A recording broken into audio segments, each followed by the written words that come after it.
ದಕ್ಷಿಣ ಕನ್ನಡ ಜಿಲ್ಲಾ ಕನ್ನಡ ಸಾಹಿತ್ಯ ಪರಿಷತ್ ಮಂಗಳೂರು ತಾಲೂಕು ಘಟಕದ ನೂತನ ತಂಡದ ಈ ಪ್ರಪ್ರಥಮ ಕನ್ನಡ ಸಾಹಿತ್ಯ ಸಮ್ಮೇಳನದ ಸಮಾರೋಪದ ಹೊಸ್ತಿಲಲ್ಲಿ ನಾವಿದ್ದೇವೆ. ಸರ್ವಾಧ್ಯಕ್ಷರಾದಂಥ ಡಾಕ್ಟರ್ ದಾಮೋದರ ಶೆಟ್ಟಿಯವರು ವೇದಿಕೆಗೆ ಆಗಮಿಸಬೇಕು. ಹಾಗೆಯೇ ನಮ್ಮ ಅಧಿನಾಯಕರಾದಂಥ ಜಿಲ್ಲಾ ಕನ್ನಡ ಸಾಹಿತ್ಯ ಪರಿಷತ್ ಅಧ್ಯಕ್ಷರಾದಂಥ ಡಾಕ್ಟರ್ MP ಶ್ರೀನಾಥ್ರು, ಹಾಗೆ ನಮ್ಮ ಘಟಕದ ಅಧ್ಯಕ್ಷರಾದಂಥ ಡಾಕ್ಟರ್ ಮಂಜುನಾಥ್ ಎಸ್ ರೇವಣ್ಕರ್ ಅವರು ಕೂಡ ವೇದಿಕೆ ಆಗಮಿಸಬೇಕು. ಹಾಗೆ ಇಂದಿನ ಮುಖ್ಯ ಸಮಾರೋಪ ಉಪನ್ಯಾಸಕರಾದಂಥ ಡಾಕ್ಟರ್ ಅಜಕ್ಕಳ ಗಿರೀಶ್ ಭಟ್ರವರು ದಯವಿಟ್ಟು ವೇದಿಕೆಗೆ ಆಗಮಿಸಬೇಕು. ಹಾಗೆ ನಮ್ಮ ಗೌರವ ಕಾರ್ಯದರ್ಶಿಗಳಾದಂಥ ಡಾಕ್ಟರ್ ಮುರಳಿ ಮೋಹನ್ ಚೂಂತಾರ್ ಅವರು ಕೂಡ ವೇದಿಕೆಗೆ ಆಗಮಿಸಬೇಕಾಗಿ ವಿನಂತಿಸಿಕೊಳ್ತಾ ಇದ್ದೇನೆ. ಸಭೆಯಲ್ಲಿ ಉಪಸ್ಥಿತರಿರುವಂಥ ನಮ್ಮ ಮಂಗಳೂರು ತಾಲೂಕು ಘಟಕದ ನಿಕಟಪೂರ್ವ ಅಧ್ಯಕ್ಷರಾಗಿರುವಂಥ ಡಾಕ್ಟರ್ B ವಿಜಯಲಕ್ಷ್ಮಿ ಶೆಟ್ಟಿಯವರು ಕೂಡ ದಯವಿಟ್ಟು ವೇದಿಕೆ ಆಗಮಿಸಬೇಕಾಗಿ ವಿನಂತಿಸಿಕೊಳ್ತಾ ಇದ್ದೇನೆ. ನಾವು ಈಗ ಇಂದಿನ ಈ ಕನ್ನಡ ಸಾಹಿತ್ಯ ಸಮ್ಮೇಳನದ ಯಶಸ್ಸಿನ ಕೊನೆಯ ಮೆಟ್ಟಿಲಲ್ಲಿ ಇದೀಗ ನಾವಿದ್ದೇವೆ.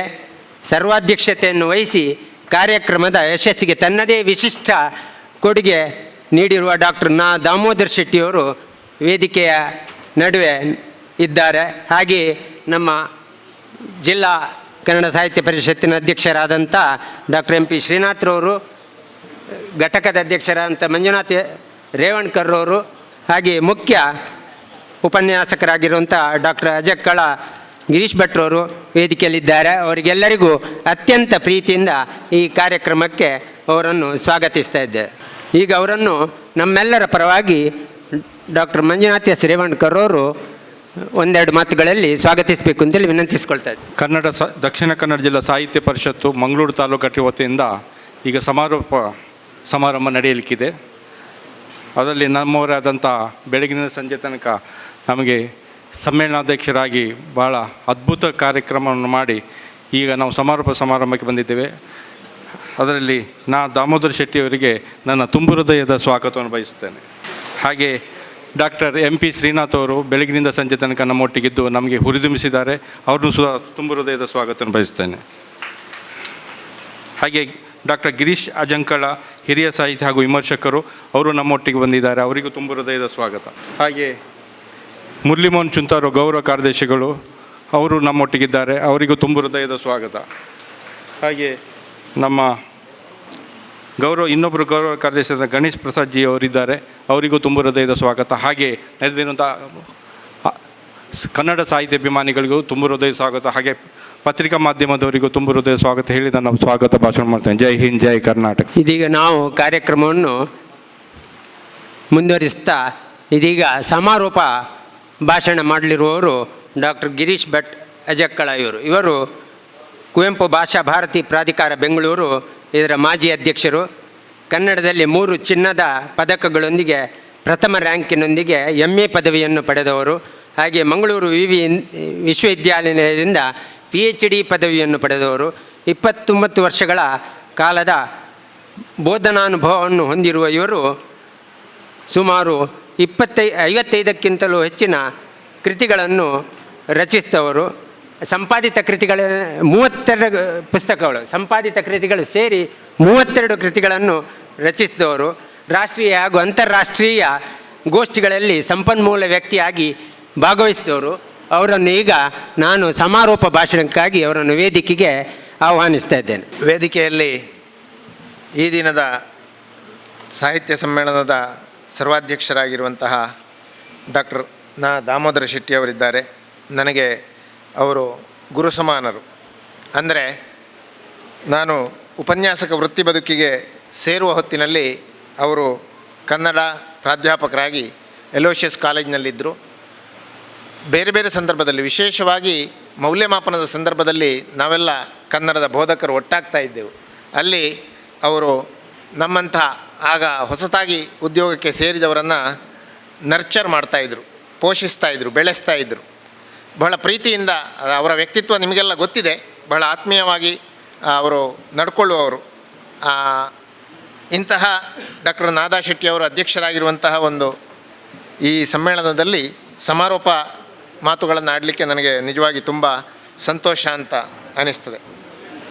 ಹಾಗೆಯೇ ನಾನು ತುಂಬ ಚುಟುಕಾಗಿ ಮುಗಿಸ್ತೇನೆ, ಹೆಚ್ಚು ಆರೋಪ ಮಾಡೋದಿಲ್ಲ ಇವತ್ತು. ರಂಗಭೂಮಿಯ ಬಗ್ಗೆ ವಿಶೇಷವಾಗಿ ಗೋಷ್ಠಿಗಳನ್ನು ಇಟ್ಟಿದ್ದಾರೆ. ಇದು ನಮಗೆಲ್ಲ ಗೊತ್ತಿರುವ ಹಾಗೆ ಡಾಕ್ಟರ್ ನಾದಾ ಅವರ ಒಂದು ಆಸಕ್ತಿಯ ಕ್ಷೇತ್ರ. ಅವರು ಅಲೋಷಿಯಸ್ ಕಾಲೇಜಿನಲ್ಲಿ ಮಾತ್ರ ಅಲ್ಲ, ಮಂಗಳೂರಿನಲ್ಲಿ ಈ ನಾಟಕದ ಅಭಿರುಚಿಯನ್ನು ಬೆಳೆಸಿದವರು. ವಿಶೇಷವಾಗಿ ಅಲೋಷಿಯಸ್ ಕಾಲೇಜು ಕೂಡ ಅಲ್ಲಿ ಅವರು ಇರುವ ಕಾಲದಲ್ಲಿ ತುಂಬ ಈಗಲೂ ಆಗ್ತದೆ, ಆದರೆ ಅವರು ಇರುವಾಗ ತುಂಬ ನಾಟಕಗಳಾಗ್ತಾಯಿದ್ದವು. ಆ ಹಾಲ್ ಈಗ ಇದೆಯಾ ಗೊತ್ತಿಲ್ಲ ನನಗೆ, ಈಚೆ ಮೂಲೆಯಲ್ಲಿ ಇದ್ದದ್ದು. ಅದರಲ್ಲಿ ಕೆಲವು ನಾಟಕಗಳನ್ನು ನಾನು ಕೂಡ ನೋಡಿದ್ದೇನೆ. ಅಲ್ಲದೆ ಆನಂತರ ಮಾಲಿಂಗ ಭಟ್ರಂಥವ್ರು ಇರ್ಬೋದು, ಅನೇಕ ನಿರ್ದೇಶಕರನ್ನು, ನಾಟಕಕಾರರನ್ನು ಅವರು ಪ್ರೋತ್ಸಾಹ ಕೊಟ್ಟು ಬೆಳೆಸಿದ್ದು ಕೂಡ ನಮಗೆಲ್ಲ ಗೊತ್ತಿದೆ. ಆಕಾಶವಾಣಿಯಲ್ಲಿ ಕೂಡ ಅವರ ನಾಟಕಗಳು ಇತ್ಯಾದಿ ಪ್ರಸಾರವಾಗ್ತಾ ಇದ್ದದನ್ನು ನಾವು ಕೇಳುತ್ತಾ ಬೆಳೆದವರು. ಹೀಗಾಗಿ ರಂಗಭೂಮಿಗೆ ಸಂಬಂಧಪಟ್ಟಂತಹ ರಂಗಭೂಮಿ ಮತ್ತು ಸಾಹಿತ್ಯದ ಸಂಬಂಧದ ಗೋಷ್ಠಿಗಳನ್ನು ಕೂಡ ಇಲ್ಲಿ ನಡೆಸಿದ್ದು ಬಹಳ ಉಚಿತವಾದಂತಹ ಒಂದು ಕಾರ್ಯಕ್ರಮ ಅಂತ ನಾನು ಭಾವಿಸ್ತೇನೆ. ಹಾಗೆಯೇ ರಂಗಭೂಮಿಯಲ್ಲಿ ಹಾಸ್ಯ ಅನ್ನುವಂತಹ ಒಂದು ಉಪನ್ಯಾಸ ಕಾರ್ಯಕ್ರಮ ಕೂಡ ನಡೆದಿದೆ. ಅಲ್ಲದೆ ಯಥಾಪ್ರಕಾರ ಎಲ್ಲ ಸಾಹಿತ್ಯ ಸಮ್ಮೇಳನಗಳಲ್ಲಿ ಇರುವ ಹಾಗೆ ಕವಿಗೋಷ್ಠಿಗಳು, ಆಮೇಲೆ ಇನ್ನೀಗ ಸಾಧಕರಿಗೆ ಸನ್ಮಾನ ಇತ್ಯಾದಿ ಆಗಲಿಕ್ಕಿದೆ. ರಂಗಗೀತೆಗಳು, ಇದು ಕೂಡ ವಿಶೇಷವಾಗಿ ನಾಟಕಕ್ಕೆ ಸಂಬಂಧಿಸಿದಂಥ ಅತ್ಯುತ್ತಮವಾದ ರೀತಿಯಲ್ಲಿ ಮೈಮ್ ರಾಮದಾಸ್ ಅವರು ರಂಗಗೀತೆಗಳನ್ನು ಹಾಡಿದರು. ಹೀಗೆ ಈ ದಿನದ ಕಾರ್ಯಕ್ರಮ ಆರಂಭದ ಬೆಳಗಿನ ಹೊತ್ತು ನಾನು ಇರಲಿಲ್ಲ. ಸುಮಾರು 1 ಗಂಟೆಯ ನಂತರ ನಡೆದಂತಹ ಮಧ್ಯಾಹ್ನ 1 ಗಂಟೆಯ ನಂತರದ ಕಾರ್ಯಕಲಾಪಗಳನ್ನು ನಾನು ಗಮನಿಸಿದ್ದೇನೆ. ತುಂಬ ವ್ಯವಸ್ಥಿತವಾಗಿ ಕಾರ್ಯಕ್ರಮಗಳು ನಡೆದಿವೆ. ಸ್ವಲ್ಪ ಸಾಂಸ್ಕೃತಿಕ ಕಾರ್ಯಕ್ರಮಗಳು ಇಡಿಕಿರಿದದ್ದರಿಂದ ಸ್ವಲ್ಪ ತಡವಾಗಿದೆ, ಬಹುಶಃ 1 ಗಂಟೆಯಷ್ಟು ತಡವಾಗಿರ್ಬೋದು ಅಂತ ನಾನು ಅಂದ್ಕೊಂಡಿದ್ದೇನೆ. ಆದರೆ ಉಳಿದಂತೆ ಕಾರ್ಯಕ್ರಮಗಳು ಬಹಳ ಚೆನ್ನಾಗಿ ನಡೆದದ್ದು ತಮಗೆಲ್ಲ ಗೊತ್ತಿರುವಂತಹದ್ದು. ಸಾಹಿತ್ಯ ಸಮ್ಮೇಳನದಲ್ಲಿ ಸಾಮಾನ್ಯವಾಗಿ ಸಾಹಿತ್ಯಕ್ಕೆ ವಿಶೇಷವಾದ ಒತ್ತು ಇರ್ತದೆ. ಸಾಹಿತ್ಯ ಅಂದಾಗ ಕಲ್ಪನಾ ಪ್ರಧಾನವಾದ ಸಾಹಿತ್ಯ ಅಂತ ಒಂದು ಕ್ಯಾಟಗರಿ ಮಾಡ್ಬೋದು. ಆಮೇಲೆ ಇನ್ನೊಂದು ಜ್ಞಾನ ಪ್ರಧಾನವಾದ ಅಥವಾ ವಿಚಾರ ಪ್ರಧಾನವಾದ ಸಾಹಿತ್ಯ ಅಂತ ಮಾಡ್ಬೋದು. ನಮ್ಮಲ್ಲಿ ಸೃಜನಶೀಲ ಸಾಹಿತ್ಯ ಮತ್ತು ಸೃಜನೇತರ ಸಾಹಿತ್ಯ ಅಂತ ಒಂದು ವಿಭಾಗ ಮಾಡುವ ಕ್ರಮ ಇತ್ತು. ಆದರೆ ಇತ್ತೀಚೆಗೆ ಎಲ್ಲವೂ ಸೃಜನಶೀಲ ಸಾಹಿತ್ಯವೇ ಅಂತ ನಾವು ಹೇಳೋದರಿಂದ ನಮ್ಮ ನಾಟಕ, ಕತೆ, ಕವನ, ಕಾದಂಬರಿ ಮೊದಲಾದವುಗಳನ್ನು ನಾವು ಕಲ್ಪನಾ ಪ್ರಧಾನ ಸಾಹಿತ್ಯ ಅಂತ ಕರಿಬೋದು ಅಂತ ಅಂದ್ಕೊಂಡಿದ್ದೇನೆ. ಅದೇ ರೀತಿ ನಮ್ಮ ಅಭಿಪ್ರಾಯಗಳನ್ನು ಹೇಳುವಂತಹ ಸಾಹಿತ್ಯ ಇರ್ಬೋದು, ವಿಮರ್ಶೆ ಅಂಥದ್ದಿರ್ಬೋದು, ಇತರ ಶಾಸ್ತ್ರ ವಿಷಯಗಳಿಗೆ ಸಂಬಂಧಿಸಿದ ಬರವಣಿಗೆಗಳಿರ್ಬೋದು, ಅವುಗಳನ್ನೆಲ್ಲ ನಾವು ಜ್ಞಾನ ಪ್ರಧಾನವಾದ ಸಾಹಿತ್ಯ ಅಂತ ಕರಿಬೋದು. ಆದ್ದರಿಂದ ಈ ತುಂಬ ಸಲ ಒಂದು ಸಣ್ಣ ಅಸಮಾಧಾನ ನನಗೆ ಕೆಲವೊಮ್ಮೆ ಇರ್ತದೆ ಈ ಸಾಹಿತ್ಯ ಸಮ್ಮೇಳನಗಳ ಬಗ್ಗೆ. ನಮ್ಮ ಇರುವಂತಹ ಎಲ್ಲ ಇಶ್ಯೂಗಳನ್ನು ತಂದು ಸಾಹಿತ್ಯ ಸಮ್ಮೇಳನದಲ್ಲಿ ಸೇರಿಸಬೇಕು ಅಂತ ಒಂದು ಅಭಿಪ್ರಾಯ ಕೆಲವರದ್ದು ಇರ್ತದೆ. ಕೃಷಿಕರ ಸಮಸ್ಯೆಯ ಬಗ್ಗೆ ಒಂದು ಗೋಷ್ಠಿ, ಮತ್ತು ಇನ್ಯಾವುದೋ ಪರಿಸರದ ಸಮಸ್ಯೆಯ ಬಗ್ಗೆ ಒಂದು ಗೋಷ್ಠಿ.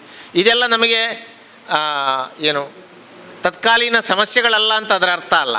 ಆದರೆ ಅವುಗಳನ್ನು ಚರ್ಚಿಸಲಿಕ್ಕೆ ಬೇರೆಯೇ ಗೋಷ್ಠಿಗಳು, ನಮ್ಮಲ್ಲಿ ಕೃಷಿ ಸಮ್ಮೇಳನಗಳು, ಕೃಷಿ ಮೇಳಗಳು ಎಲ್ಲ ನಡೀತವೆ, ಅಲ್ಲಿ ಅದು ಹೆಚ್ಚಾಗಿ ನಡೀಬೇಕು ಅಂತನ್ನೋದು. ಆದರೆ ಸಾಹಿತ್ಯವು ಈಗ ಉದಾಹರಣೆಗೆ ಕೃಷಿ ಸಾಹಿತ್ಯದಲ್ಲಿ ಹೇಗೆ ಬಿಂಬಿತವಾಗಿದೆ ಅಂತಿರ್ಬೋದು, ಅಥವಾ ಕೃಷಿಗೆ ಸಂಬಂಧಿಸಿದ ಪತ್ರಿಕೆಗಳ ಬಗ್ಗೆ ಚರ್ಚೆಯನ್ನು ನಾವು ಸಾಹಿತ್ಯ ಸಮ್ಮೇಳನದಲ್ಲಿ ಮಾಡ್ಬೋದು. ಆದ್ದರಿಂದ ಪರಿಸರದ ಇಶ್ಯೂಗಳು ಸಾಹಿತ್ಯದಲ್ಲಿ ಹೇಗೆ ಬಿಂಬಿತವಾಗಿದೆ ಅನ್ನೋದನ್ನು ಸಾಹಿತ್ಯ ಸಮ್ಮೇಳನ ಚರ್ಚಿಸ್ಬೋದು. ಆದ್ದರಿಂದ ಒಂದು ಸಾಹಿತ್ಯಕ್ಕೆ ಸಂಬಂಧ ಇರುವಂಥ ವಿಷಯಗಳೇ ಹೆಚ್ಚು ಚರ್ಚಿತವಾದರೆ ಒಳ್ಳೆಯದು. ಇಲ್ಲಿ ಆ ಥರ ಬೇರೆ ಅನೇಕ ಡಿಸ್ಟ್ರ್ಯಾಕ್ಟ್ ಆಗುವಂಥ ವಿಷಯಗಳು ಇಲ್ಲಿ ಏನು ಇರಲಿಲ್ಲ, ಅದು ಅಲ್ಲ. ಒಟ್ಟಾರೆಯಾಗಿ ಸಾಹಿತ್ಯ ಸಮ್ಮೇಳನದ ಬಗ್ಗೆ ನಾವು ಈ ಅಭಿಪ್ರಾಯವನ್ನು ಇಟ್ಟುಕೊಳ್ಬೋದು ಅಂತ ನಾನು ಅಂದುಕೊಂಡಿದ್ದೇನೆ. ಏನೇ ಇರಲಿ, ಇವತ್ತು ಬೆಳಗಿನ ಅಧ್ಯಕ್ಷರ ಭಾಷಣವನ್ನು ಕೂಡ ನಾನು ಓದಿದೆ. ಬಹಳ ಚೆನ್ನಾಗಿ, ತುಂಬ ದೀರ್ಘವಲ್ಲ, ಆದರೆ ಹೇಳಬೇಕಾದ್ದನ್ನು ಹೇಳುವ ಎಲ್ಲ ಅಂಶಗಳನ್ನು ಕೂಡ ಅಲ್ಲಿ ಅವರು ಸೇರಿಸಿದ್ದಾರೆ. ಶಾಲಾ ಕಾಲೇಜುಗಳಲ್ಲಿ ಹೇಗೆ ಭಾಷೆಗೆ ಪ್ರೋತ್ಸಾಹ ಸಿಗಬೇಕು, ಆನಂತರ ಅವರ ಜೊತೆಗಿನ ಸಂವಾದದಲ್ಲಿ ಕೂಡ ಅವರು ರಂಗ ಕ್ರಿಯೆಗೆ ಸಂಬಂಧಿಸಿದಂತಹ, ನಾಟಕಕ್ಕೆ ಸಂಬಂಧಿಸಿದಂತಹ ಬೋಧಕರು, ಶಿಕ್ಷಕರು ಎಲ್ಲ ಶಾಲೆ ಕಾಲೇಜುಗಳಲ್ಲಿ ಇರಬೇಕು ಅನ್ನುವಂತಹ ವಿಚಾರವನ್ನು ಕೂಡ ಪ್ರಸ್ತಾಪ ಮಾಡಿದರು. ಒಟ್ಟಿನಲ್ಲಿ ಭಾಷೆ ಮತ್ತು ಸಾಹಿತ್ಯ ಇದು ಎರಡು ಒಂದಕ್ಕೊಂದು ನೇರವಾಗಿ ಸಂಬಂಧಪಟ್ಟಂತಹ ವಿಷಯಗಳು. ನಮ್ಮಲ್ಲಿ ಈ ಕನ್ನಡ ಮಾಧ್ಯಮಕ್ಕೆ ಒತ್ತು ನೀಡಬೇಕು ಅನ್ನೋದು ಮತ್ತು ನಮ್ಮ ಮಾತೃಭಾಷೆಯಲ್ಲಿ ಶಿಕ್ಷಣ ಸಿಗಬೇಕು ಅನ್ನೋದರ ಕಡೆ ಕೂಡ ಅವರು ಭಾಷಣದಲ್ಲಿ ವಿಶೇಷವಾದ ಒತ್ತು ಕೊಟ್ಟು ಮಾತಾಡಿದ್ದಾರೆ. ಅದೇ ರೀತಿ ಕನ್ನಡದ ಒಂದು ವಾತಾವರಣವನ್ನು ಹೆಚ್ಚಿಸುವ ನಿಟ್ಟಿನಲ್ಲಿ ಅಪಾರ್ಟ್ಮೆಂಟ್ಗಳಲ್ಲಿರ್ಬೋದು, ಬೇರೆ ಬೇರೆ ಕಡೆ ಕನ್ನಡೇತರರು ಇರುವಲ್ಲಿ ಕನ್ನಡವನ್ನು ಕಲಿಸುವ ಕೆಲಸವನ್ನು ಮಾಡಬೇಕು ಅನ್ನೋದನ್ನು ಕೂಡ ಅವರು ಭಾಷಣದಲ್ಲಿ ಹೇಳಿದ್ದನ್ನು ನಾನು ಗಮನಿಸಿದೆ. ತುಂಬ ಸಲ ಬಹಳ ಸುಲಭವಾಗಿರುವಂಥ ಕೆಲಸಗಳನ್ನು ಕೂಡ ನಮ್ಮ ಆಡಳಿತ ವ್ಯವಸ್ಥೆಗಳು ಮಾಡುವುದಿಲ್ಲ ಅನ್ನೋದನ್ನು ಗಮನಿಸಿದಾಗ ಸ್ವಲ್ಪ ದುಃಖ ಆಗ್ತದೆ. ಉದಾಹರಣೆಗೆ ಇಲ್ಲಿ ಈ ಶಿಕ್ಷಣ ವ್ಯವಸ್ಥೆಯಲ್ಲಿ ಇರುವವರಿಗೆ ಗೊತ್ತಿದೆ, ನ್ಯಾಕ್ ಸಮಿತಿ ಅಂತ ಒಂದು ನ್ಯಾಕ್ ಕಮಿಟಿಯವರು ಬೆಂಗಳೂರಿನಲ್ಲೇ ನ್ಯಾಕಿನ ಕೇಂದ್ರ ಕಚೇರಿ ಇದೆ. ಕಾಲೇಜಿಂದ ಎಲ್ಲ ದಾಖಲೆಗಳನ್ನು ಆನ್ಲೈನ್ನಲ್ಲಿ ಅಪ್ಲೋಡ್ ಮಾಡಬೇಕಾಗ್ತದೆ. ಪ್ರತಿಯೊಂದು ದಾಖಲೆಯೂ ಕೂಡ ಕರ್ನಾಟಕದಲ್ಲಿ ಕನ್ನಡವು ಆಡಳಿತ ಭಾಷೆಯಾದ್ದರಿಂದ ಕನ್ನಡದಲ್ಲಿ ಇರಬೇಕು ಅಂತ ನಿಯಮ ಇದೆ. ಆದರೆ ನ್ಯಾಕಿಗೆ ಅಪ್ಲೋಡ್ ಮಾಡುವಾಗ ನ್ಯಾಕಿನ ನಿಯಮ ಏನು ಅಂದರೆ ಅದನ್ನು ನೀವು ಇಂಗ್ಲೀಷಿಗೆ ಅನುವಾದ ಕೂಡ ಮಾಡಿ ಅಪ್ಲೋಡ್ ಮಾಡಬೇಕು ಅಂತ. ನೋಡಿ, ನೀವೊಂದು ಊಹೆಯನ್ನು ಮಾಡಿ, ಕರ್ನಾಟಕದಲ್ಲಿರುವ ಅಕ್ಷರಶಃ ಸಾವಿರಾರು ಕಾಲೇಜುಗಳು ಪ್ರತಿಯೊಂದು ದಾಖಲೆ ಅಂದರೆ ಒಂದು ಕಾಲೇಜಿಂದ ಕೆಲವು ಸಾವಿರಗಟ್ಟಲೆ ಪುಟಗಳ ದಾಖಲೆ ಅಪ್ಲೋಡ್ ಮಾಡಬೇಕು ಸ್ಕ್ಯಾನ್ ಮಾಡಿ. ಅಷ್ಟೂ ಪುಟಗಳನ್ನು ನಾವು ಇಂಗ್ಲೀಷಿಗೆ ಅನುವಾದ ಮಾಡಿ ಅಪ್ಲೋಡ್ ಮಾಡುವ ಬದಲು ಅದನ್ನು ಗುಣಿಸಿದರೆ ನಿಮಗೆ ಗೊತ್ತಾಗ್ತದೆ, 1,000 ಕಾಲೇಜು ಮತ್ತು ಒಂದು 10,000 ಪುಟಗಳು ಗುಣಿಸಿದರೆ ಎಷ್ಟು ಬರ್ತದೆ, ಎಷ್ಟು ಸೊನ್ನೆ ಬರ್ತದೆ ಅಂತ. ಅಷ್ಟು ಮಾಡುವ ಬದಲು ಅದನ್ನು ವೆರಿಫಿಕೇಷನ್ ಮಾಡುವಲ್ಲಿ ಒಬ್ಬ ಕನ್ನಡ ಗೊತ್ತಿರುವವನನ್ನು ಕೂರಿಸ್ಬೋದಲ್ಲ ನ್ಯಾಕಿನವರಿಗೆ. ನಾನು TS ನಾಗಾಭರಣ ಅವರಲ್ಲಿ ಇದನ್ನು ಪ್ರಸ್ತಾಪಿಸಿದ್ದೆ, ಕನ್ನಡ ಅಭಿವೃದ್ಧಿ ಪ್ರಾಧಿಕಾರದ ಅಧ್ಯಕ್ಷರು. ಅವರು ಇದನ್ನು ನಾನು ಫಾಲೋಅಪ್ ಮಾಡ್ತೇನೆ ಅಂತ ಹೇಳಿದ್ದಾರೆ. ಗೊತ್ತಿಲ್ಲ ಮತ್ತೆ ಏನಾಯಿತು ಅಂತ. ಕೆಲವು ವರ್ಷಗಳಿಂದ ಇದು ನಡೀತಾ ಇದೆ. ಇಷ್ಟಿಷ್ಟುದ್ದದ ಸರ್ಕಾರಿ ಆದೇಶಗಳಿದ್ದರೆ ಅದನ್ನು ಕನ್ನಡಕ್ಕೆ ಅನುವಾದ ಮಾಡಿ ಕಳಿಸಿ ಅಂತ ಹೇಳುವಂಥದ್ದು. ಅನುವಾದ ಮಾಡಿದ್ದನ್ನು ಮತ್ತೆ ನೋಟರಿಯವರಲ್ಲಿ ಅಟೆಸ್ಟ್ ಮಾಡಿಸಬೇಕು, ಇದು ಟ್ರೂ ಅನುವಾದ ಅಂತ ಹೇಳಿ. ಇಷ್ಟೆಲ್ಲ ಇರುವುದನ್ನು ನಾವು ಸುಮ್ಮನೆ ಸರ್ಕಾರ ನಿಯಮ ಮಾಡ್ತದೆ ಕನ್ನಡ ಅನುಷ್ಠಾನ ಅಂತ. ಇದು ಒಂದು ಸಣ್ಣ ಪಾಲಿಸಿ ಮ್ಯಾಟರ್. ನ್ಯಾಕಿಗೆ ಒಂದು ವೆರಿಫಿಕೇಷನ್ ಮಾಡುವಲ್ಲಿ ಒಬ್ಬ ಕನ್ನಡ ಗೊತ್ತಿರೋನು ಇರಬೇಕು ಅಂತ ಹೇಳಿದರೆ ಮುಗಿಯುತ್ತದೆ. ಆ ರೀತಿಯ ಕೆಲಸಗಳು ಕೂಡ ನಾವು ಮಾಡಬೇಕು ಅಂತ ನಾನು ಅಂದ್ಕೊಳ್ತೇನೆ. ಆಮೇಲೆ ಕೊನೆಯ ಭಾಗಕ್ಕೆ ಬರ್ತೇನೆ, ಕನ್ನಡ ಮತ್ತು ಈ ತಂತ್ರಜ್ಞಾನ. ಇವತ್ತು ಕನ್ನಡ ನಿಜವಾಗಿ ಕಡಿಮೆ ಆಗಿದೆ ಅಂತ ನಾವು ಅಂದುಕೊಳ್ತೇವೆ, ಆದರೆ ಕನ್ನಡದ ಪ್ರಮಾಣ ಹೆಚ್ಚಾಗಿದೆ. ನಮ್ಮಲ್ಲಿ ಹೆಚ್ಚು ಮಂದಿ ಇಂಗ್ಲೀಷ್ ಕಲಿಯುವುದರಿಂದ ಕನ್ನಡ ಕಡಿಮೆ ಆಗಿದೆ ಅಂತ ನಮಗೆ ಕಾಣ್ತದೆ. ಆದರೆ ನೀವು ಗಮನಿಸಿ, ಈ ಕ್ರಿಕೆಟ್ ಮ್ಯಾಚ್ಗಳೆಲ್ಲ ಈಗ ಡಿಸ್ನಿ ಹಾಟ್ಸ್ಟಾರ್ ಅಂತೆಲ್ಲ ಇದೆ ನನ್ನ ಮೊಬೈಲಿನಲ್ಲಿ. ಅಲ್ಲಿ ಕ್ರಿಕೆಟ್ ಲೈವ್ ಕಾಮೆಂಟ್ರಿ ಬರ್ತದೆ, ಅದೆಲ್ಲ ಕನ್ನಡದಲ್ಲಿದೆ. ಈಗ ನನ್ನ ಮೊಬೈಲ್ನಲ್ಲಂತೂ ಕನ್ನಡವೇ ಬರ್ತದೆ. ಯಾಕೆ ಗೊತ್ತಿಲ್ಲ, ನಾನೇನು ಕನ್ನಡ ಸೆಟ್ಟಿಂಗ್ ಮಾಡಲಿಲ್ಲ, ಅವ್ರಿಗೆ ಗೊತ್ತಾಗಿದೆ ನಾನು ಕನ್ನಡದವನು ಅಂತ. ಬೇರೆ ಫೇಸ್ಬುಕ್ಕಲ್ಲೆಲ್ಲ ಕನ್ನಡ ಟೈಪ್ ಮಾಡೋದ್ರಿಂದಲೂ ಇರ್ಬೋದು. ಇವರಷ್ಟು ಬುದ್ಧಿವಂತರು ಯಾರೂ ಇಲ್ಲ, ಈ ಮೊಬೈಲಿನವರಷ್ಟು, ಫೇಸ್ಬುಕ್ಕಿನವರಷ್ಟು, ವಾಟ್ಸಪ್ಪಿನವರಷ್ಟು. ನಮಗೆ ಏನು ಬೇಕು ಅಂತ ಅವರು ಕಂಡುಕೊಳ್ತಾರೆ ಮತ್ತು ಅದನ್ನೇ ಕೊಡ್ತಾರೆ. ಹಾಗೆ ಅಲ್ಲಿ ಕನ್ನಡದ ಕಮೆಂಟ್ರಿಯೇ ಬರ್ತದೆ. ಇವತ್ತು ಇರಲಿಲ್ಲ ಇದು. ಅದು ಜಗತ್ತಿನ ಎಲ್ಲಿರುವವನು ಬೇಕಾದರೂ, ಆಸ್ಟ್ರೇಲಿಯಾದಲ್ಲಿರುವವನು ಬೇಕಾದರೂ ಇವತ್ತು ಕನ್ನಡದಲ್ಲಿ ಕಮೆಂಟ್ರಿಯನ್ನು ಕೇಳ್ಬೋದು. ಹಾಗೆ ಇವತ್ತು ನಾವು ಕನ್ನಡದಲ್ಲಿ ಮಾತಾಡಿದ್ದನ್ನು ಮೊಬೈಲಿನಲ್ಲಿ ಅದು ಕನ್ನಡದಲ್ಲಿ ಬರೆಯುವ ಕೆಲಸವನ್ನು ಮಾಡ್ತದೆ. ಕಂಪ್ಯೂಟರ್ ಬರೆಯುವಂಥ ಒಂದು ವ್ಯವಸ್ಥೆ ಇದೆ. ಅಷ್ಟು ತಂತ್ರಾಂಶ ಮುಂದೆ ಹೋಗಿದೆ. ನಾವು ಕನ್ನಡಿಗರು ಕನ್ನಡ ಹಾಗೆ ಆಗಬೇಕು ಹೀಗೆ ಆಗಬೇಕು ಅಂತ ಹೇಳ್ತಾ ಇರುವ ಹೊತ್ತಿನಲ್ಲಿಯೇ ನಮ್ಮ ಸಾಫ್ಟ್ವೇರ್ ತಂತ್ರಜ್ಞರಿದ್ದಾರಲ್ಲ, ಕಂಪೆನಿಗಳು ಮತ್ತು ಅಲ್ಲಿರುವಂಥ ಸಾಫ್ಟ್ವೇರ್ ಇಂಜಿನಿಯರ್ಗಳು ಅನಾಮಧೇಯರು ಅವರು. ನಾನೊಂದು ಸಣ್ಣ ಪದ್ಯವೋ ಕಥೆಯ ಬರೆದ್ರೆ ಆ ಪದ್ಯಕ್ಕಿಂತ ಉದ್ದ ನನ್ನ ಹೆಸರನ್ನು ಬರೀತೇನೆ. ಆದರೆ ನಮಗೆ ಯಾರು ಇದನ್ನು ಅಪ್ಗ್ರೇಡ್ ಮಾಡ್ತಾರೆ, ಈ ಸಾಫ್ಟ್ವೇರನ್ನು ಇಂಪ್ರೂವೈಸ್ ಮಾಡ್ತಾರೆ ಪ್ರತಿದಿನ ಅನ್ನೋದು ನಮಗೆ ಗೊತ್ತೇ ಇಲ್ಲ. ಆದರೆ ಕನ್ನಡ ಇವತ್ತು ನಾವು ಕನ್ನಡದಲ್ಲಿ ಮಾತಾಡಿದ್ದನ್ನು ಬರೆಯುವಂತಹ ಸಾಫ್ಟ್ವೇರ್ ಇದೆ. ಆದ್ದರಿಂದ ಅದು ಸಾಕಷ್ಟು ಚೆನ್ನಾಗಿಯೇ ಕೆಲಸ ಮಾಡ್ತದೆ. ಒಂದು ಸ್ವಲ್ಪ ತಿದ್ದಬೇಕಾದಂತಹ ಕೆಲಸ ಅಷ್ಟೇ ಉಳೀತದಲ್ಲಿ. ಹೀಗೆ ಮೊಬೈಲ್ನ ಈಗ ನೀವು GPS ಅಂತ ಹೇಳ್ತೇವೆ ನಾವು, ಮ್ಯಾಪು, ಗೂಗಲ್ ಮ್ಯಾಪ್ ಎಲ್ಲ, ಅದನ್ನು ಹಾಕ್ಕೊಂಡು ಹೋದರೆ ಅದು ಕನ್ನಡದಲ್ಲೇ ನಮಗೆ ದಾರಿ ಹೇಳ್ತದೆ. ಎಡಬದಿಗೆ ತಿರುಗಿ, ಬಲಬದಿಗೆ ತಿರುಗಿ, ಹೀಗೆ. ಹಾಗಾಗಿ ತಂತ್ರಜ್ಞಾನ ಎನ್ನುವುದು ಇವತ್ತು ಕನ್ನಡವನ್ನು ನಿಜವಾಗಿಯೂ ಬೆಳೆಸ್ತಾ ಇದೆ ಅಂತ ನಾನಂತೂ ಅಂದ್ಕೊಂಡಿದ್ದೇನೆ. ಮತ್ತು ಕೊನೆಯದಾಗಿ ನಮ್ಮ ಶಾಲಾ ಕಾಲೇಜುಗಳಲ್ಲಿ ಅಧ್ಯಕ್ಷರ ಮಾತಿನಲ್ಲಿ ಅವರು ಮತ್ತೆ ಹೇಳಿದ ಹಾಗೆ, ಬೆಳಗಿನ ಅಧ್ಯಕ್ಷ ಭಾಷಣ ಇರ್ಬೋದು ಅಥವಾ ಅವರ ಜೊತೆಗಿನ ಸಂವಾದದ ಹೊತ್ತಿನಲ್ಲಿ ಹೇಳಿದ ಹಾಗೆ, ಕಾಲೇಜುಗಳಲ್ಲಿ ಆಗಲಿ ಶಾಲೆಗಳಲ್ಲಿ ಆಗಲಿ ಭಾಷೆಗಳಿಗೆ ನಾವು ಪ್ರಾಧಾನ್ಯ ನೀಡಬೇಕು. ಕನ್ನಡಕ್ಕೆ ನೀಡಬೇಕು, ಒಟ್ಟಾರೆಯಾಗಿ ಭಾಷೆಗೆ ಪ್ರಾಧಾನ್ಯ ನೀಡಬೇಕು. ನಮ್ಮಲ್ಲಿ ಎಷ್ಟೋ ಪದವಿ ಮತ್ತು ಪದವಿ ಪೂರ್ವ ಕಾಲೇಜುಗಳಲ್ಲಿ ಭಾಷಾ ವಿಷಯಕ್ಕೆ ಬಹಳ ಕಡಿಮೆ ಒತ್ತು ಸಿಗ್ತಾ ಇದೆ. ಅದು ಕೋರ್ ವಿಷಯ ಅಲ್ಲ ಎಂಬಂತಹ ಒಂದು ಭಾವನೆ. ಹಾಗೆ ಆಗಬಾರ್ದು. ಮುಖ್ಯವಾಗಿ ಪ್ರಾಥಮಿಕ ಶಾಲೆಯಲ್ಲೂ ಅಷ್ಟೇ ನಾವು ಸಾಹಿತ್ಯದ ಮೂಲಕ ಕನ್ನಡ ಎನ್ನುವ ಒಂದು ಸಾಹಿತ್ಯದ ಮೂಲಕ ಭಾಷಾ ಬೋಧನೆ ಅಂತ ಹೇಳುವ ತತ್ವವನ್ನು ಅನುಸರಿಸಿ ಭಾಷಾ ಬೋಧನೆಯನ್ನು ಮಾಡ್ತೇವೆ. ಯಾಕೆಂದರೆ ಸಾಹಿತ್ಯದಲ್ಲಿ ಭಾಷೆಯ ಅನೇಕ ಮಗ್ಗುಲುಗಳು, ಅನೇಕ ಶೈಲಿಗಳು ನಮಗೆ ಲಭ್ಯ ಆಗ್ತದೆ.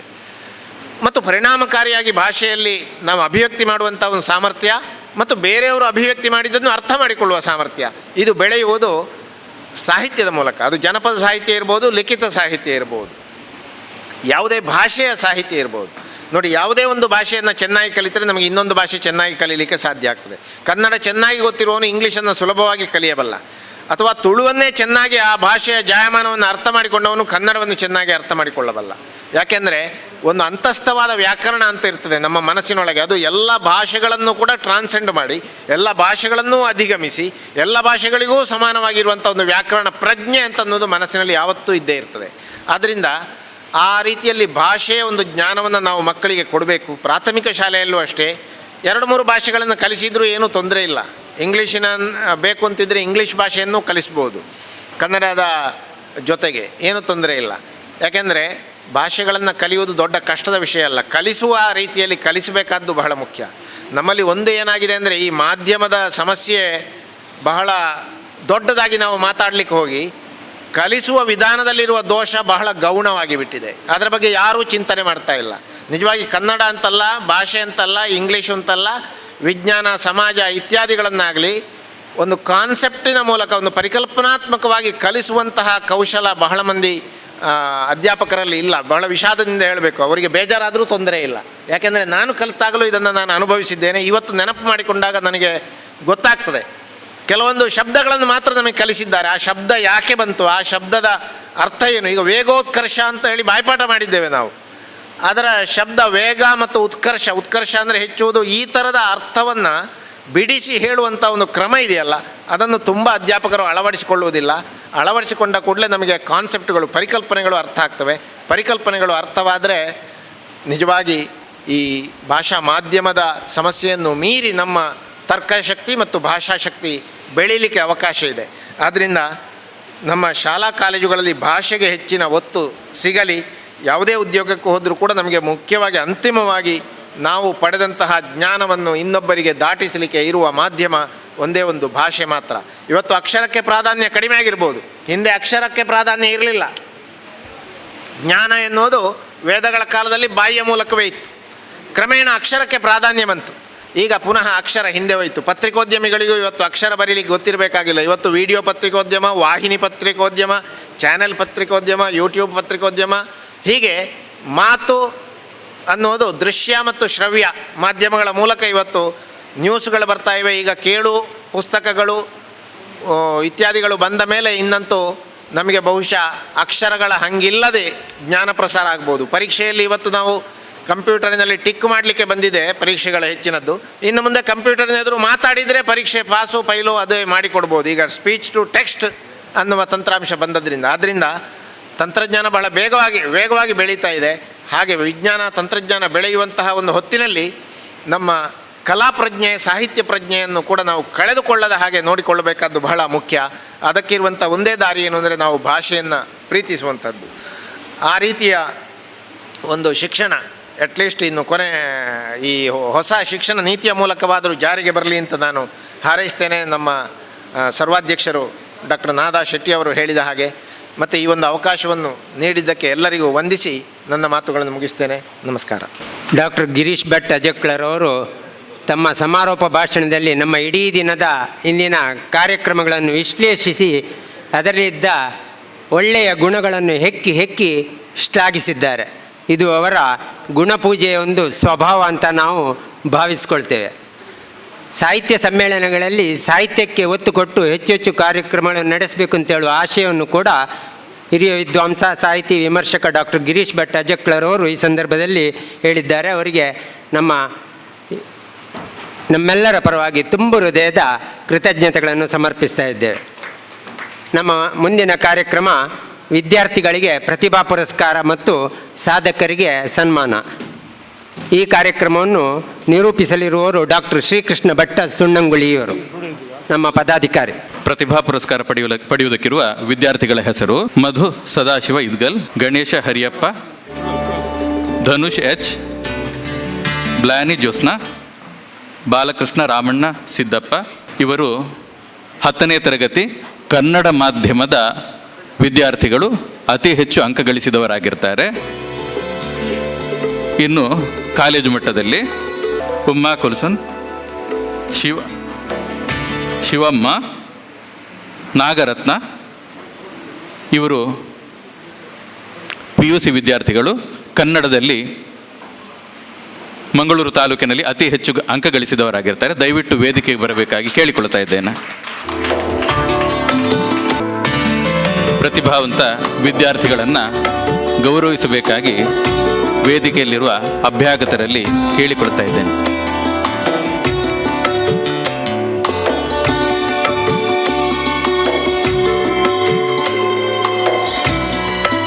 ಮಧು ಸದಾಶಿವ ಇದ್ಗಲ್, ಲೇಡಿ ಹಿಲ್ ವಿಕ್ಟರ್ ಹೈಸ್ಕೂಲ್ನ ವಿದ್ಯಾರ್ಥಿ, 10ನೇ ತರಗತಿ ಕನ್ನಡ ಮಾಧ್ಯಮದಲ್ಲಿ 624 ಅಂಕಗಳು.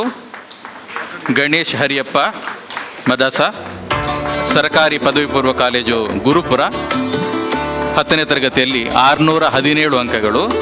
ಧನುಷ್ ಎಚ್, ಸ್ವಾಮಿ ವಿವೇಕಾನಂದ ಪದವಿ ಪೂರ್ವ ಕಾಲೇಜು, 616 ಅಂಕಗಳು. ಬ್ಲಾಮಿ ಜ್ಯೋತ್ಸ್ನಾ, ಕಪಿತಾನಿಯಾ ಹೈಸ್ಕೂಲ್, 616 ಅಂಕಗಳು. ಬಾಲಕೃಷ್ಣ ರಾಮಣ್ಣ ಸಿದ್ದಾಪುರ, ಲೋರ್ಸ್ ಹೈಸ್ಕೂಲ್, 616 ಅಂಕಗಳು. ಕನ್ನಡದಲ್ಲಿ ಅತಿ ಹೆಚ್ಚು ಅಂಕ ಗಳಿಸಿದವರು ಉಮ್ಮಾ ಕುಲ್ಸುನ್, ಶಿವಮ್ಮ, ಸರ್ಕಾರಿ ಪದವಿ ಪೂರ್ವ ಕಾಲೇಜು ರಥಬೀದಿ ಇದರ ವಿದ್ಯಾರ್ಥಿನಿ. ಆಮೇಲೆ ನಾಗರತ್ನ, ಸರ್ಕಾರಿ ಪದವಿ ಪೂರ್ವ ಕಾಲೇಜು ಕಾಟಿಪಳ್ಳ ಇದರ ವಿದ್ಯಾರ್ಥಿನಿ. ಇವರಿಗೆ ಅಭ್ಯಾಗತರಿಂದ ಗೌರವ.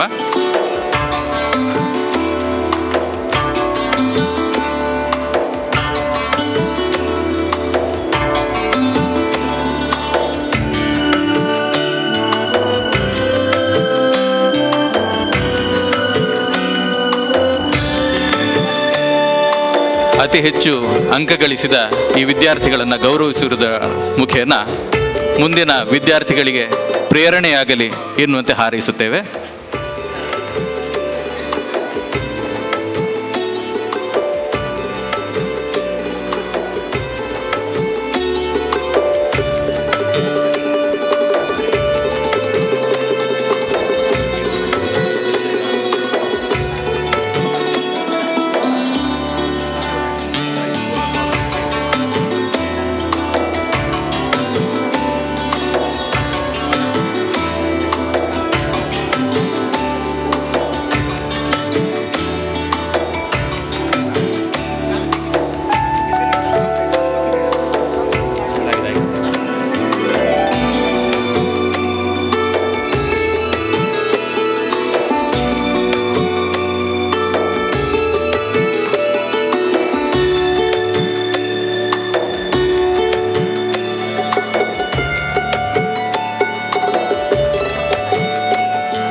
ಶುಭವಾಗಲಿ.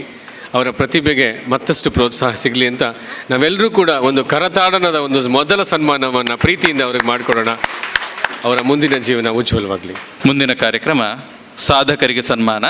ಮಂಗಳೂರು ತಾಲೂಕು ಪರಿಸರದಲ್ಲಿರುವ ವಿವಿಧ ಕ್ಷೇತ್ರಗಳಲ್ಲಿ ಸಾಧನೆಯನ್ನು ಗೈದ ಮಹನೀಯರನ್ನು ಗುರುತಿಸುವ ಒಂದು ಪ್ರಯತ್ನ ನಮ್ಮದು. ಮೊದಲಿಗೆ ಸಾಹಿತ್ಯ ಪರಿಚಾರಿಕೆಯ ಕ್ಷೇತ್ರದಲ್ಲಿ ತಮ್ಮನ್ನು ತೊಡಗಿಸಿಕೊಂಡಂತಹ ಶ್ರೀಯುತ ರತ್ನಾಕರ ಕುಳಾಯಿಯವರು, ಆಮೇಲೆ ಶಿಕ್ಷಣ ಕ್ಷೇತ್ರದಲ್ಲಿ ಸೇವೆ ಸಲ್ಲಿಸಿದ ಶ್ರೀಯುತ ಜಯರಾಮ ಪೂಂಜ, ವೈದ್ಯಕೀಯ ಕ್ಷೇತ್ರದಲ್ಲಿ ಸೇವೆ ಸಲ್ಲಿಸಿದ ಡಾಕ್ಟರ್ ಕುಮಾರಸ್ವಾಮಿ ಉಪ್ಪಂಗಳ, ಯಕ್ಷಗಾನ ಕ್ಷೇತ್ರದಲ್ಲಿ ಸೇವೆ ಸಲ್ಲಿಸಿದ ವಿದ್ವಾನ್ ಕೃಷ್ಣರಾಜ ಭಟ್ಟ ನಂದಳಿಕೆ, ರಂಗಭೂಮಿ ಕ್ಷೇತ್ರದಲ್ಲಿ ಸೇವೆ ಸಲ್ಲಿಸಿದ ಶ್ರೀ ಕ್ರಿಸ್ಟಿ ನೀನಾಸಂ ಎಲ್ಲರನ್ನೂ ಕೂಡ ನಮ್ಮ ಅಧ್ಯಕ್ಷರು ಮತ್ತು ಕಾರ್ಯದರ್ಶಿಗಳು ವೇದಿಕೆಗೆ ಕರೆತರಬೇಕಾಗಿ ವಿನಂತಿಪೂರ್ವಕವಾಗಿ ಕೇಳಿಕೊಳ್ತಾ ಇದ್ದೇನೆ. ಕೃಷಿ ಕ್ಷೇತ್ರದ ಸೇವೆಯಲ್ಲಿ ನಾವು ಗೌರವಿಸ್ತಾ ಇರೋದು ಶ್ರೀಮತಿ ಸೌಮ್ಯಲತಾ ಮುರಳೀಧರ್ ಅವರನ್ನು. ವಿದುಷಿ ದೀಪಾ ಭಟ್ ಸಂಗೀತ ಕ್ಷೇತ್ರ, ಡಾಕ್ಟರ್ ದೊಡ್ಡನಂಜಯ್ಯ HM ಇವರು ದೇಶ ಸೇವೆಯಲ್ಲಿ ತೊಡಗಿಸಿಕೊಂಡವರು. ಸಮಾಜ ಸೇವೆಯ ಕಾರ್ಯಕರ್ತ ಶ್ರೀಯುತ ಅಬ್ದುಲ್ ಲತೀಫ್, ಪರಿಸರ ಕ್ಷೇತ್ರದಲ್ಲಿ ಸೇವೆ ಮಾಡಿದ ಶ್ರೀಯುತ ಕೃಷ್ಣಪ್ಪ. ರತ್ನಾಕರ ಕುಳಾಯಿ, ಆಮೇಲೆ ಜಯರಾಮ ಪೂಂಜ ಅವರು ದಯವಿಟ್ಟು ಇಲ್ಲಿ ಕೂತು. ಡಾಕ್ಟರ್ ಕುಮಾರಸ್ವಾಮಿ ಉಪ್ಪಂಗಳ, ವಿದ್ವಾನ್ ಕೃಷ್ಣರಾಜ ಭಟ್ಟ ನಂದಳಿಕೆ, ಶ್ರೀ ಕ್ರಿಸ್ಟಿ ನೀನಾಸಂ, ಶ್ರೀಮತಿ ಸೌಮ್ಯಲತಾ ಮುರಳೀಧರ ಸಾಗರ ಕೋರ್ಟು, ವಿದುಷಿ ದೀಪಾ ಭಟ್, ದೊಡ್ಡನಂಜಯ್ಯ ಡಾಕ್ಟರ್ ದೊಡ್ಡನಂಜಯ್ಯ HM, ಶ್ರೀಯುತ ಅಬ್ದುಲ್ ರವೂಫ್ ಮತ್ತು ಶ್ರೀಯುತ ಕೃಷ್ಣಪ್ಪ. ವಿವಿಧ ಕ್ಷೇತ್ರಗಳಲ್ಲಿ ಸೇವೆಯನ್ನು ಸಲ್ಲಿಸಿದವರು. ಶ್ರೀಯುತ ರತ್ನಾಕರ ಕುಳಾಯಿಯವರು ಸಾಹಿತ್ಯ ಕೇಂದ್ರದ ಮೂಲಕ ಸಾಹಿತ್ಯ ಸೇವೆಯನ್ನು ನಡೆಸ್ತಾ ಇದ್ದಾರೆ. ಯಾವುದೇ ಸಮಾಜವನ್ನು ತಪ್ಪುದಾರಿಗೆಳೆಯುವಂತಹ ಕೃತಿಗಳೊಂದನ್ನು ಕೂಡ ನಾವು ಅವರ ಪುಸ್ತಕ ಭಂಡಾರದಲ್ಲಿ ಕಾಣುವುದಕ್ಕೆ ಸಾಧ್ಯ ಇಲ್ಲ. ಸದ್ವಿಚಾರಗಳ ಪುಸ್ತಕಗಳಿಗೆ ಸೀಮಿತವಾದಂತಹ ಪುಸ್ತಕಗಳ ಮಾರಾಟದಲ್ಲಿ ತಮ್ಮನ್ನು ತೊಡಗಿಕೊಂಡವರು ಶ್ರೀಯುತ ರತ್ನಾಕರ ಕುಳಾಯಿಯವರು. ಅವರ ಇನ್ನೊಂದು ಮಹತ್ ಕಾರ್ಯ ದೇಶೀಯವಾದ ಮತ್ತು ವಿಷಮುಕ್ತವಾದ ಆಹಾರ ಮತ್ತು ತರಕಾರಿಗಳನ್ನು ಜನಪ್ರಿಯಗೊಳಿಸ್ತಾ ಇದ್ದಾರೆ. ಅದಕ್ಕಾಗಿ ಮಾರುಕಟ್ಟೆಯನ್ನು ನಿರ್ಮಿಸಿ ಅದರಲ್ಲಿ ಒಂದು ಕ್ರಾಂತಿಯನ್ನು ಸಂಚಲನವನ್ನು ಮೂಡಿಸಿದ್ದಾರೆ. ಅಂತಹ ಶ್ರೀಯುತ ರತ್ನಾಕರ ಕುಳಾಯಿಯವರು ಇವರು ಸಾಹಿತ್ಯ ಪರಿಚಾರಿಕೆಯ ಕ್ಷೇತ್ರದಲ್ಲಿ ಗೌರವವನ್ನು ಸ್ವೀಕರಿಸ್ತಾ ಇದ್ದಾರೆ.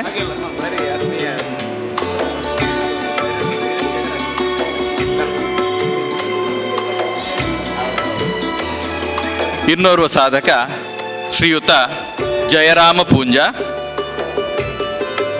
ಶ್ರೀಯುತ ಪ್ರೊಫೆಸರ್ ಜಯರಾಮ ಪೂಂಜ ಬಂಟ್ವಾಳ ತಾಲೂಕು ಪಜೇರು ಗ್ರಾಮದ ಪದ್ಮಬಾಳಿಕೆಯ ಕೃಷಿ ಕುಟುಂಬದಲ್ಲಿ ಜನಿಸಿದ ಇವರು ಇತಿಹಾಸ ವಿಷಯದಲ್ಲಿ MA ಮತ್ತು MPhil ಪದವಿ ಪಡೆದಿರುತ್ತಾರೆ.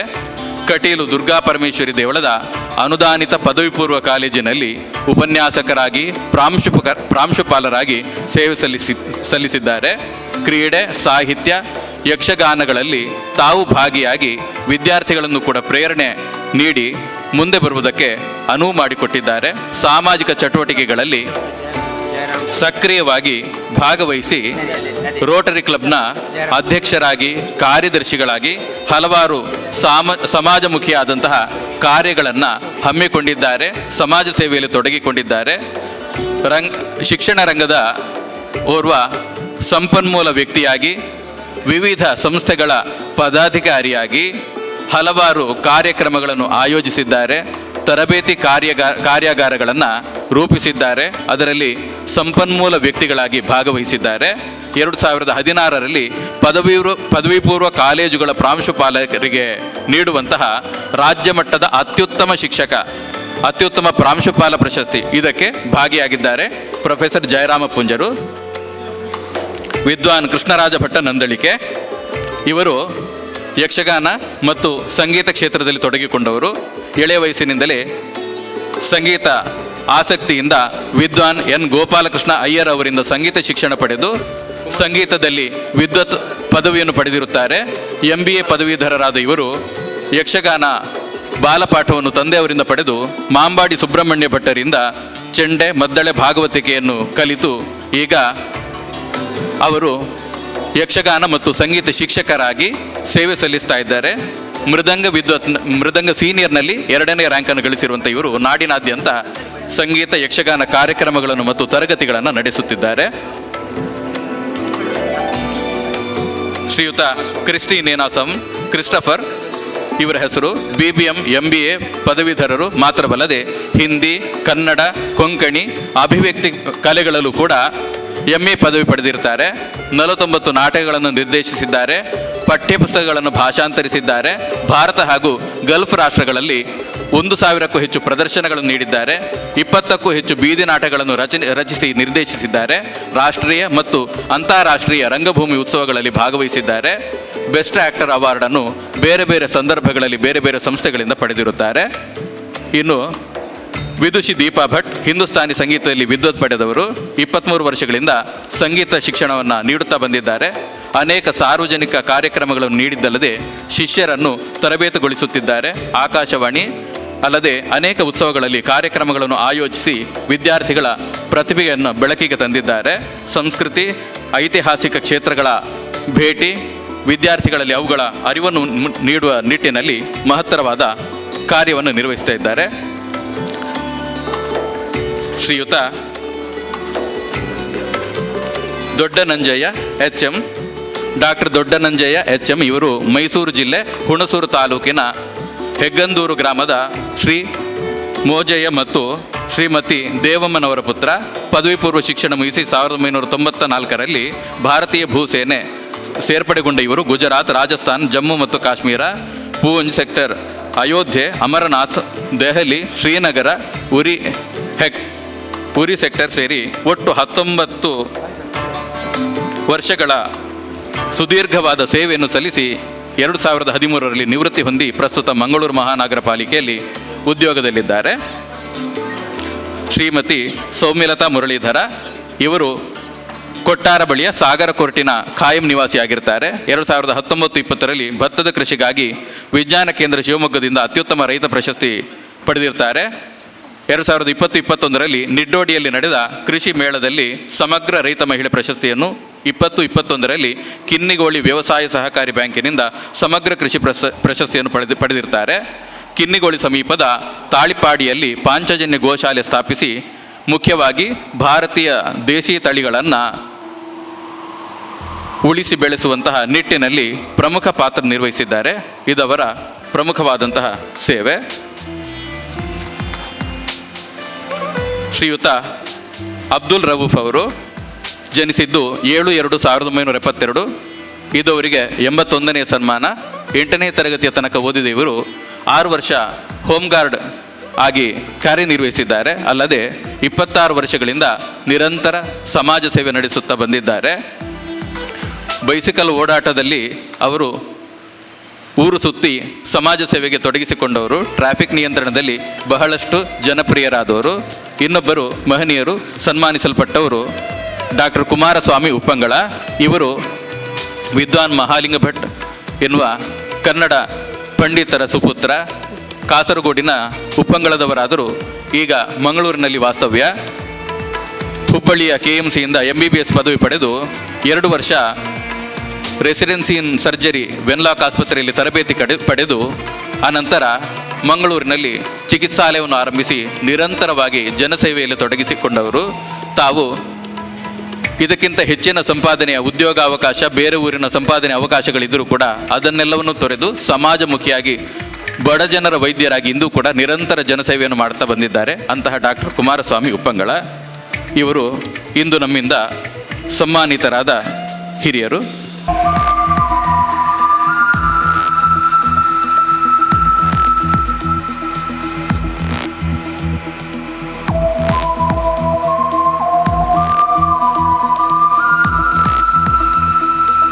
ಕಾರ್ಯಕ್ರಮದ ಮುಂದಿನ ಭಾಗವನ್ನು ನಿರ್ವಹಿಸುವುದಕ್ಕಾಗಿ ಶ್ರೀಯುತ ಗಣೇಶ್ ಪ್ರಸಾದ್ ಜಿಯವರನ್ನು ಆಹ್ವಾನಿಸ್ತಾ ಇದ್ದೇನೆ.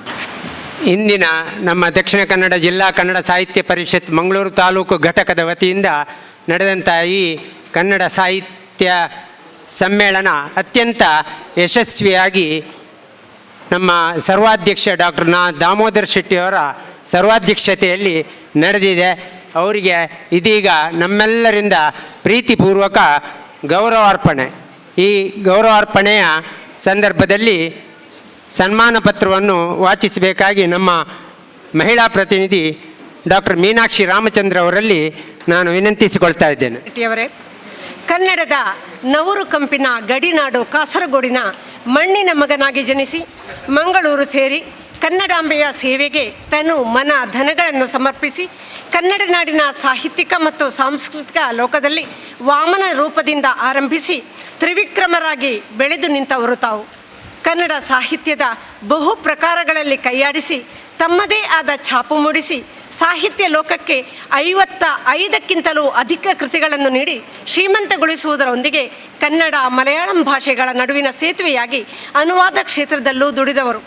ಸಾಹಿತ್ಯ ಬೋಧಕರಾಗಿ ಸಹಸ್ರಾರು ವಿದ್ಯಾರ್ಥಿಗಳ ಬಾಳಿಗೆ ಬೆಳಕಾದ ತಾವು ಓರ್ವ ಸಾಹಿತ್ಯ ತಪಸ್ವಿ, ಬೆಳ್ಳಿತೆರೆಯ ಮಿಂಚು, ರಂಗಭೂಮಿ ತಜ್ಞ, ಪ್ರೌಢ ಚಿಂತಕ, ನಿರಂತರ ಜ್ಞಾನದಾಹಿ, ವಿದ್ವದ್ಗೋಷ್ಠಿಗಳ ಅಸ್ಖಲಿತ ವಾಗ್ಮಿ, ಸಾಂಸ್ಕೃತಿಕ ಹರಿಕಾರರೆನಿಸಿದ ಮೇಧಾವಿ, ಕೇಂದ್ರ ಸಾಹಿತ್ಯ ಅಕಾಡೆಮಿ, ಕರ್ನಾಟಕ ನಾಟಕ ಅಕಾಡೆಮಿ, ಭಾಷಾ ಭಾರತಿ ಸನ್ಮಾನ್ ಮುಂತಾದ ಸರ್ಕಾರಿ ಸಂಸ್ಥೆಗಳು ಕೊಡಮಾಡಿದ ಘನತೆವೆತ್ತ ಪ್ರಶಸ್ತಿಗಳಿಗೆ ಭಾಜನರಾದವರು. ರಂಗಭೂಮಿಯ ಜೀವಮಾನ ಸಾಧನೆಗೆ ದುಬಾಯಿಯ ಧ್ವನಿ ಪ್ರತಿಷ್ಠಾನದಿಂದ ಶ್ರೀರಂಗ ರಂಗ ಪ್ರಶಸ್ತಿ, ರಂಗೋತ್ರಿಯ ಬುದ್ಧ ಪ್ರಶಸ್ತಿ, ನಾಡಚೇತನ ಪ್ರಶಸ್ತಿ ಮುಂತಾದ 10 ಹಲವು ಪ್ರಶಸ್ತಿಗಳನ್ನು ಮುಡಿಗೇರಿಸಿಕೊಂಡ ಸರದಾರ. ಕರ್ನಾಟಕ ನಾಟಕ ಅಕಾಡೆಮಿ, ಕರ್ನಾಟಕ ಗೆಜೆಟಿಯರ್, ಕರ್ನಾಟಕ ರಂಗಾಯಣ, ಕರ್ನಾಟಕ ಹಾಗೂ ಕೇರಳ ಪಠ್ಯಪುಸ್ತಕ ರಚನಾ ಸಮಿತಿ ಮುಂತಾದವುಗಳಲ್ಲಿ ವಿವಿಧ ಮೇರು ಸ್ಥಾನಗಳನ್ನು ಅಲಂಕರಿಸಿ ಏಕಮೇವ ದ್ವಿತೀಯರೆನಿಸಿದವರು. ಹಲವಾರು ಬೃಹತ್ ಸಂಭಾವನಾ ಗ್ರಂಥಗಳ ಸಂಪಾದಕರಾಗಿ ಕನ್ನಡದ ಸಂಪನ್ನ ಸಾಹಿತ್ಯದ ಜವಾಬ್ದಾರಿಯುತ ನಿರ್ಮಾತೃಗಳಾದವರು.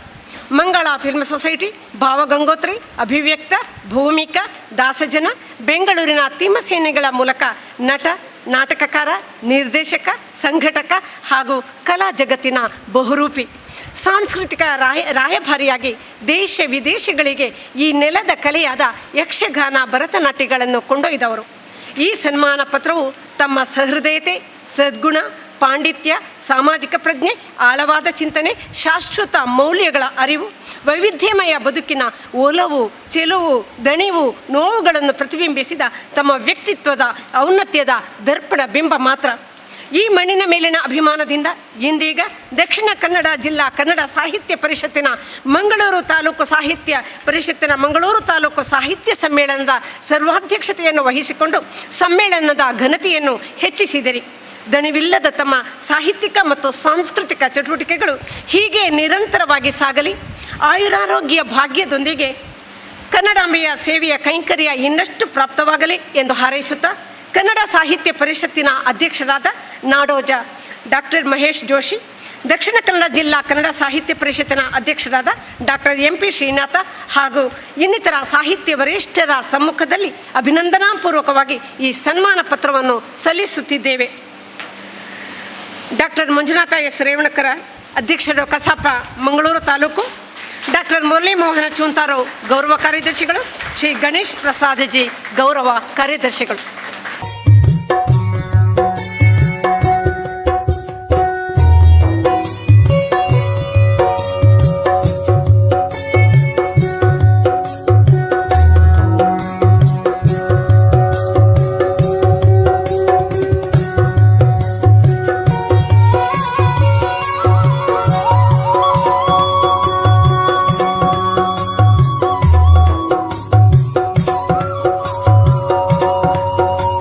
ಉದ್ದೇಶಿಸಿ ನಮ್ಮ ಸರ್ವಾಧ್ಯಕ್ಷರಾದಂಥ ಡಾಕ್ಟರ್ ನಾದಾ ಶೆಟ್ಟಿಯವರು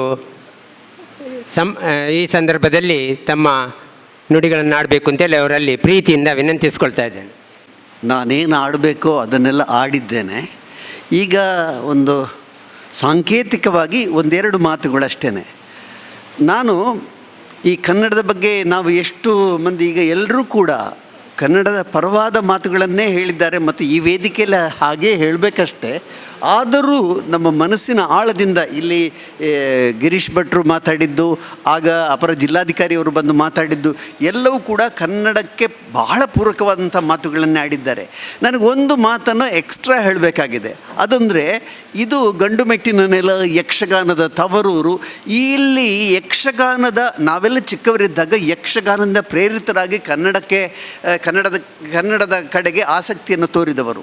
ಇಡೀ ರಾಮಾಯಣ ಮಹಾಭಾರತದ ಪುರಾಣದ ಕಥೆಗಳನ್ನು ನಾವು ಯಕ್ಷಗಾನದಿಂದಲೇ ಕಲಿತವರು.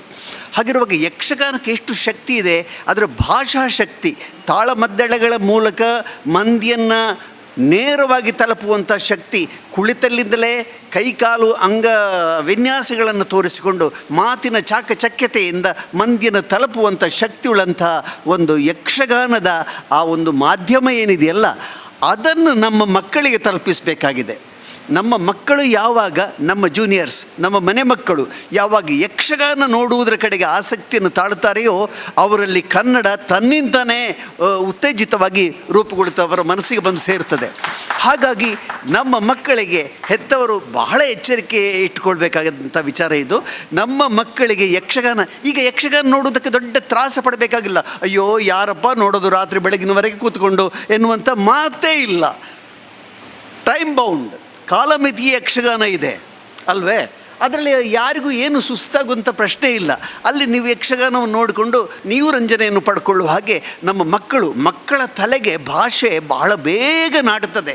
ಅದು ಹೇಗಂದರೆ ಒಂದು ಹಸಿ ಮಣ್ಣಿನ ಗೋಡೆಗೆ ಒಂದು ಕಲ್ಲು ಬಿಸಾಡಿದ್ರೆ ಹೇಗೆ ಅದು ಹಿಡ್ಕೊಳ್ತದೆಯೋ ಆ ಥರದಲ್ಲಿ ಮಕ್ಕಳ ಮನಸ್ಸಿಗೆ ಒಂದು ವಿಚಾರವನ್ನು ದಾಟಿಸಿಬಿಟ್ರೆ ಸಾಕು, ಅದು ಹಾಗೆ ಹಸಿ ಮಣ್ಣಿಗೆ ಹಿಡಿದಂಥ ಕಲ್ಲಿನ ಹಾಗೆ ಅದು ನೇರವಾಗಿ ನಾಟಿ ಅವರ ಮನಸ್ಸಿನಲ್ಲಿ ಉಳ್ಕೊಳ್ಳುತ್ತದೆ.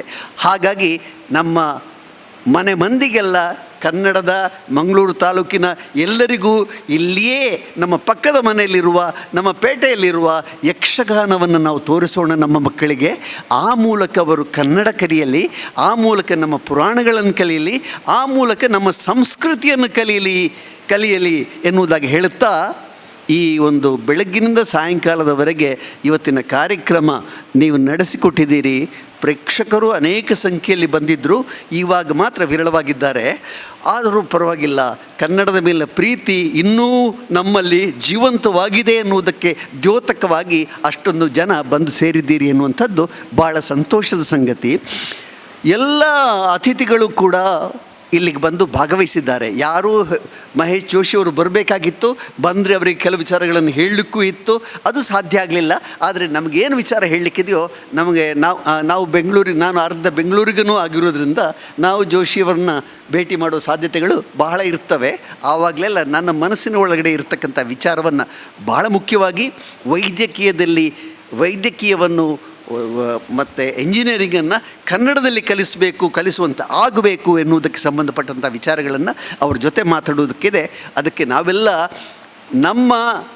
ನಮ್ಮ ಪ್ರೋತ್ಸಾಹ, ನಮ್ಮ ಶಕ್ತಿಯನ್ನು ಅಲ್ಲಿ ವಿನಿಯೋಗಿಸೋಣ. ಮತ್ತು ಕನ್ನಡ ನಾಳಿನ ನಮ್ಮ ಮಾತೃಭಾಷೆ ಮಾತ್ರವಲ್ಲ, ನಮ್ಮ ಆಡು ಭಾಷೆ ಮಾತ್ರವಲ್ಲ, ನಮ್ಮ ಜ್ಞಾನದ ಭಾಷೆ ಹಾಗೂ ನಮ್ಮ ಅನ್ನದ ಭಾಷೆಯಾಗಿ ಪರಿಣಾಮಗೊಳ್ಳಲಿ ಎನ್ನುವುದಾಗಿ ಹೇಳ್ತಾ ಎಲ್ಲರಿಗೂ ವಂದಿಸ್ತಾ ಮಾತು ಮುಗಿಸ್ತೇನೆ. ನಮಸ್ಕಾರ. ಸರ್ವಾಧ್ಯಕ್ಷ ಡಾಕ್ಟರ್ ದಾಮೋದರ ಶೆಟ್ಟಿಯವರು ಮಕ್ಕಳಲ್ಲಿ ಯಕ್ಷಗಾನದ ಆಸಕ್ತಿಯನ್ನು ಮೂಡಿಸುವುದರ ಮೂಲಕ ಕನ್ನಡ ಸಾಹಿತ್ಯ ಸಂಸ್ಕೃತಿಗಳನ್ನು ಮಕ್ಕಳಲ್ಲಿ ಉಳಿಸಿ ಬೆಳೆಸುವಂತೆ ಕರೆ ನೀಡಿರುತ್ತಾರೆ. ನಮ್ಮ ಚಿತ್ತ ಕನ್ನಡದತ್ತ ಅಂತ ಹೇಳುವ ನಮ್ಮ ಘೋಷವಾಕ್ಯಕ್ಕೆ ಪೂರಕವಾಗಿ ಅವರ ಕರೆ ಕೂಡ ಇದೆ. ಅವರಿಗೆ ನಮ್ಮ ತುಂಬು ಹೃದಯದ ಕೃತಜ್ಞತೆಗಳು. ಇದೀಗ ಸಮಾರೋಪ ಸಮಾರಂಭದ ಅಧ್ಯಕ್ಷರಾದಂಥ ನಮ್ಮ ದಕ್ಷಿಣ ಕನ್ನಡ ಜಿಲ್ಲಾ ಕನ್ನಡ ಸಾಹಿತ್ಯ ಪರಿಷತ್ ಅಧ್ಯಕ್ಷರಾದಂಥ ಡಾಕ್ಟರ್ MP ಶ್ರೀನಾಥ್ರವರಿಂದ ನುಡಿಗಳು. ಕನ್ನಡ ಜಿಲ್ಲಾ ಕನ್ನಡ ಸಾಹಿತ್ಯ ಪರಿಷತ್ ಮಂಗಳೂರು ತಾಲೂಕು ಘಟಕ ಸಾಹಿತ್ಯ ಸಮ್ಮೇಳನದ ಅಂತಿಮ ಹಂತದಲ್ಲಿದ್ದೇವೆ. ಸರ್ವಾಧ್ಯಕ್ಷತೆಯನ್ನು ವಹಿಸಿಕೊಂಡ ಡಾಕ್ಟರ್ ದಾಮೋದರ ಶೆಟ್ಟಿ ಅವರೇ, ಸಮಾರೋಪ ಭಾಷಣ ಮಾಡಿದ ಡಾಕ್ಟರ್ ಅಜಕ್ಕಳ ಗಿರೀಶ್ ಭಟ್ ಅವರೇ, ತಾಲೂಕು ಅಧ್ಯಕ್ಷರ ಮಂಜುನಾಥ್ ರೇವಣ್ಕರ್ ಅವರೇ, ಪದಾಧಿಕಾರಿಗಳೇ, ವೇದಿಕೆಯ ಮುಂಭಾಗದಲ್ಲಿರುವ ಎಲ್ಲ ಬಂಧುಗಳೇ, ಭಾಳ ಸಂತೋಷ ಆಗ್ತಾ ಇದೆ. ಬೆಳಗ್ಗಿಂದ ಸಾಯಂಕಾಲದವರೆಗೆ ಈ ಸಮ್ಮೇಳನವನ್ನು ಭಾಳ ಯಶಸ್ವಿಯಾಗಿ ನಡೆಸಿಕೊಟ್ಟ ಡಾಕ್ಟರ್ ದಾಮೋದರ ಶೆಟ್ಟಿ ಅವರಿಗೆ ವಿಶೇಷವಾಗಿ ದಕ್ಷಿಣ ಕನ್ನಡ ಜಿಲ್ಲಾ ಕನ್ನಡ ಸಾಹಿತ್ಯ ಪರಿಷತ್ತಿನ ವತಿಯಿಂದ ಕೃತಜ್ಞತೆಯನ್ನು ಸಲ್ಲಿಸ್ತಾ ಇದ್ದೇನೆ. ನಾನು ಇವತ್ತು ಈ ವೇದಿಕೆಯ ಮುಂಭಾಗದಲ್ಲಿ ದಕ್ಷಿಣ ಕನ್ನಡ ಜಿಲ್ಲೆಯ ಅಧ್ಯಕ್ಷನಾಗಿ ನಿಂತಿದ್ದೇನೆ ಅಂತ ಹೇಳಿದರೆ ಇದಕ್ಕೆ ಮುಖ್ಯ ಕಾರಣಕರ್ತರು ದಾಮೋದರ ಶೆಟ್ಟಿ ಅವರು. ಯಾಕೆಂದರೆ ಚುನಾವಣೆ ಏನು ಘೋಷಣೆ ಆಗಿತ್ತು, ಆ ಘೋಷಣೆ ಆಗುವ ಸಂದರ್ಭಗಳಲ್ಲಿ ಇಲ್ಲಿ ಸ್ಪರ್ಧೆ ಮಾಡಬೇಕು ಅಂತೇಳಿ ಮನಸ್ಸಿನಲ್ಲಿ ಇತ್ತು, ಆದರೆ ಧೈರ್ಯ ಇರಲಿಲ್ಲ. ನಾನು ನೇರವಾಗಿ ಅವರಿಗೆ ಫೋನ್ನ ಮೂಲಕ ಸಂಪರ್ಕ ಮಾಡಿ ಹೀಗೆ ಇದೆ, ಏನು ಮಾಡಬೇಕು ಅಂತ ಕೇಳಿದಾಗ ನನಗೆ ಧೈರ್ಯ ತುಂಬಿದವರು ಡಾಕ್ಟರ್ ದಾಮೋದರ ಶೆಟ್ಟಿ. ಆಮೇಲೆ ಅವರಲ್ಲಿ ಆಗಾಗ ನಾನು ಫೋನಲ್ಲಿ ಸಂಪರ್ಕ ಮಾಡ್ತಾಯಿದ್ದೆ, ಏನು ಮಾಡಬೇಕು ಸರ್, ಹೇಗೆ ನಾನು ಈ ಚುನಾವಣೆಯನ್ನು ಎದುರಿಸಬೇಕು ಅಂತೇಳಿ ಕೇಳಿದಾಗ ಅವರು ನಮಗೆ ಒಂದು ಮಾರ್ಗದರ್ಶನ ನೀಡಿದ್ದಾರೆ. ಅಂಥ ಒಂದು ಮಾರ್ಗದರ್ಶನ ನೀಡಿದಂಥ ದಾಮೋದರ ಶೆಟ್ಟಿ ಅವರಿಗೆ ವಿಶೇಷವಾಗಿ ಇವತ್ತು ಮತ್ತೊಮ್ಮೆ ಕೃತಜ್ಞತೆ ಸಲ್ಲಿಸಿ, ಇವತ್ತು ಬೆಳಗ್ಗಿನ ಅವರ ಮಾತಿನಲ್ಲಿ ಅನೇಕ ಸೂಚನೆಗಳನ್ನು ಕೂಡ ಕೊಟ್ಟಿದ್ದಾರೆ ಸರ್. ಬಹಳ ಮುಖ್ಯವಾಗಿ ನಮ್ಮ ದಕ್ಷಿಣ ಕನ್ನಡ ಜಿಲ್ಲೆಯ ಸಾಹಿತ್ಯ ಪರಿಷತ್ತಿಂದ ಏನೇನು ಆಗಬೇಕು ಎನ್ನುವ ಮಾಹಿತಿಗಳನ್ನು ಕೂಡ ಕೊಟ್ಟಿದ್ದಾರೆ. ಇಲ್ಲಿ ನಮ್ಮ ದಕ್ಷಿಣ ಕನ್ನಡ ಜಿಲ್ಲೆಯಲ್ಲಿ ಕನ್ನಡೇತರರು ಇದ್ದಾರೆ, ಅವರಿಗೆ ಕನ್ನಡ ಕಲಿಸುವ ಕೆಲಸವನ್ನು ಮಾಡಬೇಕು ಅಂತೇಳಿ ಕೂಡ ಹೇಳಿದ್ದಾರೆ. ಆ ನಿಟ್ಟಿನಲ್ಲಿ ನಾವು ಕೂಡ ಪ್ರಯತ್ನವನ್ನು ಮಾಡ್ತೇವೆ. ಆಮೇಲೆ ಗೂಡಂಗಡಿ ರಿಕ್ಷಾ ಡ್ರೈವರ್ಗಳು, ಇವರಲ್ಲಿ ಕನ್ನಡ ಮಾತಾಡುವ, ಕನ್ನಡದ ವಿಶೇಷವಾದಂಥ ಅಭಿಮಾನ ಇದೆ. ಕೆಲವು ಸಾಹಿತಿಗಳು ಕೂಡ ಇದ್ದಾರೆ, ಈ ರಿಕ್ಷಾ ಡ್ರೈವರ್ ಇರ್ಬೋದು, ಗೂಡಂಗಡಿ ಇರ್ಬೋದು, ಅಥವಾ ಬೇರೆ ಬೇರೆ ಉದ್ಯೋಗದಲ್ಲಿ ಇರುವವರು ಕೆಲವರು ಸಾಹಿತಿಗಳಿದ್ದಾರೆ. ಅಂಥವರನ್ನು ಗುರುತಿಸಿ ಅವರನ್ನು ಕೂಡ ವೇದಿಕೆಗೆ ತರುವಂಥ ಒಂದು ಪ್ರಯತ್ನವನ್ನು ಕೂಡ ನಾನು ಈ ಸಂದರ್ಭದಲ್ಲಿ ಮಾಡ್ತೇನೆ ಅಂತೇಳಿ ಭರವಸೆಯನ್ನು ಕೊಡುತ್ತಾ, ಮಾತ್ರ ಅಲ್ಲ, ನಮ್ಮ ಕೇಂದ್ರ ಕನ್ನಡ ಸಾಹಿತ್ಯ ಪರಿಷತ್ತಿನ ದೊಡ್ಡ ಗ್ರಂಥಾಲಯ ಇದೆ. ಆ ಗ್ರಂಥಾಲಯ ಪುಸ್ತಕ ಬೇಕು ಅಂತೇಳಿ ಆದರೆ ನಾವು ಬೆಂಗಳೂರಿಗೆ ಹೋಗಬೇಕು. ಆದರೆ ಕೆಲವು ತಾಂತ್ರಿಕ ತೊಂದರೆಗಳಿವೆ. ಹಿಂದೆ ನಮ್ಮ ದಕ್ಷಿಣ ಜಿಲ್ಲಾ ಕನ್ನಡ ಸಾಹಿತ್ಯ ಪರಿಷತ್ತಿಗೆ ಅವರು 50,000 ರೂಪಾಯಿಯ ಪುಸ್ತಕಗಳನ್ನು ಮುಂಗಡವಾಗಿ ಕೊಡ್ತಾ ಇದ್ದರು.